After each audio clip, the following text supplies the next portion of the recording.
طلعي بس. يعني خو كرتونة ولفوها وغلفوها بعجينة السكر. ما أدري ليش قفلنا إنه نطلع هاي القطعة. يعني الكيكة يمكن كانت كلها فلين فرد إنه فشي ثابت أكثر. المهم يعني هاي كيكة الكاروسيل ما أدري ليش سويناها بطرق معقدة. يعني ورا ما رجعت للفيديوهات لاحظت إنه أكو طرق أبسط.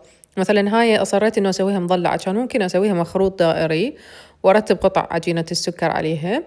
المهم يعني القياسات جبتها من شات جي بي تي واخذت مني وقت كومة على مود بس أطلعها هيك مثلثات. وبعدين استعملنا هاي القصبات المال الشرب، سهلت علينا. سوينا العواميد. الكيكة كلها فلين، كانت الزبونة تريدها يعني تحتفظ بيها ذكرى.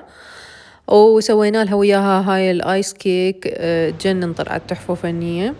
واخذت قطع مشكلة بنكهات متنوعة من عندنا. كان يوم طويل.